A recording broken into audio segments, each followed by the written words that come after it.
ಬಹಳ ದಿನಗಳ ನಂತರ ಒಂದು ದೊಡ್ಡ ಮನೆಯಲ್ಲಿ ಗುಡ್ ನ್ಯೂಸ್ ಅಂತಕ್ಕಂಥದ್ದನ್ನು ನಾವು ಇಲ್ಲಿ ಹೇಳ್ಬೋದು. ಸೊ ಯಾಕಪ್ಪ ಅಂತಂದರೆ ಬಹಳ ದಿನಗಳ ನಂತರ ಒಂದು ದೊಡ್ಡ ಮನೆಯಲ್ಲಿ ಗುಡ್ ನ್ಯೂಸ್ ಕಾದಿದೆ. ಸೊ ಒಂದು ಒಳ್ಳೆಯ ನಿರ್ಧಾರಕ್ಕೆ ಒಂದು ಬಂದಿದ್ದಾರೆ. ಸೊ ಏನು ಧೃತಿಯವರ ಮದುವೆ ಕೂಡ ಒಂದು ನಿಶ್ಚಯವಾಗಿದೆ ಅಂತೆ. ಸೊ ಏನು ಗುಡ್ ನ್ಯೂಸ್? ಸೊ ಯಾಕಪ್ಪ ಅಂತಂದರೆ ಬಹಳ ದಿನಗಳ ನಂತರ ಒಂದು ದೊಡ್ಡ ಮನೆಯಲ್ಲಿ ಗುಡ್ ನ್ಯೂಸ್ ಅನ್ನೋದನ್ನು ನಾವು ಇಲ್ಲಿ ಹೇಳ್ಬೋದು. ಯಾಕಪ್ಪ ಅಂತಂದರೆ ಅಪ್ಪು ಅವರು ಮರಣ ಹೊಂದಿದಾಗಿನಿಂದನೂ ಕೂಡ ತುಂಬಾ ಒಂದು ಕಂಟಕದಲ್ಲಿ ಇತ್ತು. ಸೊ ಅಪ್ಪು ಅವರ ಒಂದು ಮರಣ ಅಗಲಿಕೆಯ ನಂತರ ತುಂಬಾ ಒಂದು ಎಲ್ಲರೂ ಕೂಡ ದುಃಖದಲ್ಲಿ ಇದ್ದರು. ಆದರೆ ಈಗ ಒಂದು ಗುಡ್ ನ್ಯೂಸನ್ನು ಕೊಟ್ಟಿದೆ ದೊಡ್ಡ ಮನೆ ಅನ್ನೋದನ್ನು ನಾವು ಇಲ್ಲಿ ಹೇಳ್ಬೋದು. ಸೊ ಅಷ್ಟಕ್ಕೂ ಏನೇನಾಯಿತು, ಏನು ಗುಡ್ ನ್ಯೂಸ್, ಅಷ್ಟಕ್ಕೂ ಮದುವೆ ಆಗ್ತಿರೋದಾದರೆ ಹುಡುಗ ಯಾರು? ಸೊ ಒಂದು ಧೃತಿಯವರು ಕನ್ನಡ ಇಂಡಸ್ಟ್ರಿಗೆ ಕೂಡ ಕಾಲಿಡ್ತಾ ಇದ್ದಾರಂತೆ. ಸೊ ಯಾವ ಫಿಲ್ಮ್ ಮೂಲಕ ಕಾಲಿಡ್ತಾ ಇದ್ದಾರೆ, ಇದೆಲ್ಲದರ ಬಗ್ಗೆ ಸಂಪೂರ್ಣವಾದ ಮಾಹಿತಿಯನ್ನು ಈ ಒಂದು ವಿಡಿಯೋದಲ್ಲಿ ನಾನು ನಿಮಗೆ ತಿಳಿಸ್ಕೊಡ್ತೀನಿ. ಅದಕ್ಕೂ ಮೊದಲು ನೀವು ನಮ್ಮ ಚಾನಲ್ಗೆ ಹೊಸಬರಾಗಿದ್ದರೆ, ನೀವಿನ್ನೂ ನಮ್ಮ ಚಾನಲನ್ನು ಸಬ್ಸ್ಕ್ರೈಬ್ ಮಾಡಿಲ್ಲ ಅಂದರೆ ಈ ಕೂಡಲೇ ಸಬ್ಸ್ಕ್ರೈಬ್ ಮಾಡಿ. ಹಾಗೆ ಒಂದು ಪಕ್ಕದಲ್ಲಿರೋ ಬೆಲ್ ಐಕಾನ್ನ ಪ್ರೆಸ್ ಮಾಡೋದ್ರ ಮೂಲಕ ನಮಗೆ ಸಪೋರ್ಟ್ ಮಾಡಿ. ಹಾಗಿದ್ರೆ ತಡಕ್ಕೆ ಮಾಡೋದು ಬನ್ನಿ ಸ್ನೇಹಿತರೆ, ವಿಡಿಯೋನ ಸ್ಟಾರ್ಟ್ ಮಾಡೋಣ. ಮೊಟ್ಟ ಮೊದಲನೇದಾಗಿ ಹೇಳಬೇಕಪ್ಪ ಅಂತಂದರೆ ಒಂದು ದೊಡ್ಡ ಮನೆ ಅಂತ ಆದ ತಕ್ಷಣ ಎಲ್ಲರೂ ಕೂಡ ಆ ಒಂದು ವಿಚಾರದ ಬಗ್ಗೆ ಕೇಳೋಕೆ ಕೂತ್ಬಿಟ್ಟಿದ್ದಾರೆ. ಅದರಲ್ಲಿ ಅಪ್ಪು ಅವರ ಒಂದು ಫ್ಯಾಮಿಲಿ ಅಂತ ಬಂದಾಗ ಸೊ ಎಲ್ರಿಗೂ ಕೂಡ ತುಂಬಾ ಖುಷಿಯಾಗುತ್ತೆ. ಯಾಕಪ್ಪ ಅಂತಂದರೆ ಅಂತಹ ಮನುಷ್ಯ ಇನ್ನೊಬ್ಬರು ಇಲ್ಲವೇ ಇಲ್ಲ ಈ ಭೂಮಿ ಮೇಲೆ, ಇನ್ನು ಮುಂದೆ ಕೂಡ ಸಿಗೋದಿಲ್ಲ ಅಂತಕ್ಕಂಥದ್ದನ್ನು ನಾವು ಇಲ್ಲಿ ಹೇಳ್ಬೋದು. ಸೊ ಎಷ್ಟೋ ಒಂದು ದಾನ ಧರ್ಮಗಳನ್ನು ಮಾಡಿದ್ರು ಕೂಡ ಎಂದಿಗೂ ಕೂಡ ಹೇಳ್ಕೊಂಡಿಲ್ಲ ಆ ಮನುಷ್ಯ. ಸೊ ನಾನು ಮಾಡಿದ್ದೇನೆ ಅನ್ನೋ ಮಾತನ್ನು ಒಂದು ಎಡಗೈಗೆ ಮಾಡಿದ್ದನ್ನು ಬಲಗೈಗೆ ತೋರಿಸೇ ಇಲ್ಲ ಆ ಮನುಷ್ಯ. ಅಷ್ಟೊಂದು ಒಂದು ಉದಾರ ವ್ಯಕ್ತಿತ್ವದ ಒಂದು ಮನುಷ್ಯ ಅವರು ಅಂತಕ್ಕಂಥದ್ದನ್ನು ನಾವು ಇಲ್ಲಿ ಹೇಳ್ಬೋದು. ಎಂದಿಗೂ ಕೂಡ ಅದಕ್ಕೆ ಒಂದು ದೇವರಾಗಿ ಒಂದು ದೇವರ ಫೋಟೋದ ಒಂದು ಪಕ್ಕದಲ್ಲಿ ಒಂದು ಸ್ಥಾನವನ್ನು ಪಡೆದಿದ್ದಾರೆ ಆ ಮನುಷ್ಯ. ತುಂಬಾ ಖುಷಿಯಾಗುತ್ತೆ. ಯಾಕಪ್ಪ ಅಂತಂದರೆ ಇಂದಿನ ದಿನಗಳಲ್ಲಿ ಯಾರೂ ಕೂಡ ಈ ರೀತಿಯಾದ ಕೆಲಸಗಳನ್ನು ಮಾಡೋದಿಲ್ಲ.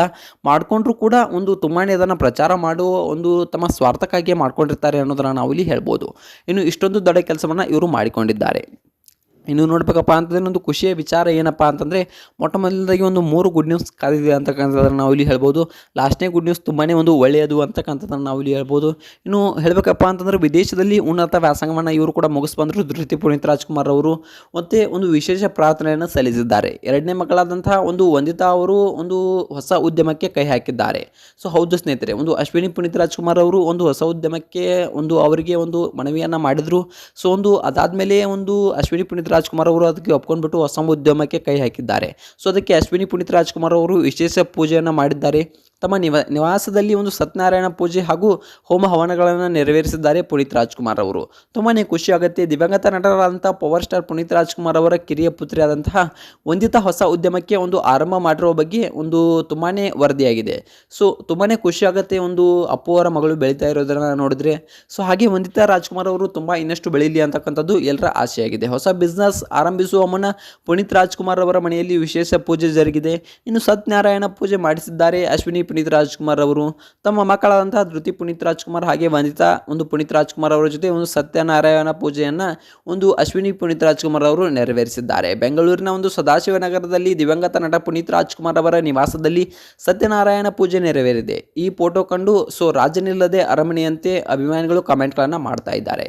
ಸೊ ಒಂದು ಇದಾದ ನಂತರ ತುಂಬಾ ಒಂದು ಖುಷಿ ಆಗುತ್ತೆ ಈ ರೀತಿಯಾಗಿ ಮಾಡಿದ್ದಾರೆ. ಇನ್ನು ಧೃತಿ ಪುನೀತ್ ರಾಜ್ಕುಮಾರ್ ಅವರು ಕೂಡ ಆ ಒಂದು ಫಂಕ್ಷನ್ನಲ್ಲಿ ಆ ಒಂದು ಪೂಜೆಯಲ್ಲಿ ಭಾಗವನ್ನು ವಹಿಸಿದ್ರು.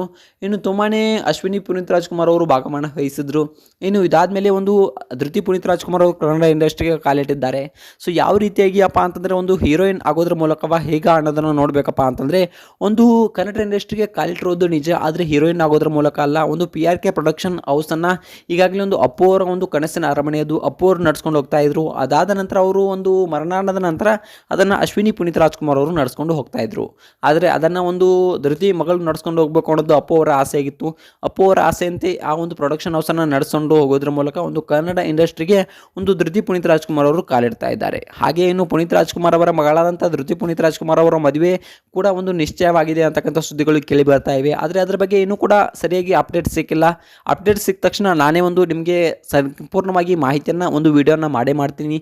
ಸೊ ಇದ್ರ ಬಗ್ಗೆ ನಿಮ್ಗೆ ಅನಿಸುತ್ತೆ, ಅಪ್ಪು ಅವರ ಮಗಳ ಬಗ್ಗೆ ನಿಮ್ಗೆ ಅನಿಸುತ್ತೆ ಅನ್ನೋದನ್ನ ಕಮೆಂಟ್ ಮಾಡಿ. ಹಾಗೆ ಅಪ್ಪು ಅವರ ಬಗ್ಗೆ ನಿಮ್ಗೆ ಅನಿಸುತ್ತೆ ಅನ್ನೋದನ್ನ ಒಂದು ಓಪನ್ ಹಾರ್ಟ್ ಮೂಲಕ ಈ ಒಂದು ಕಮೆಂಟ್ ಬಾಕ್ಸ್ಗಳಲ್ಲಿ ಕಮೆಂಟ್ ಮಾಡಿ.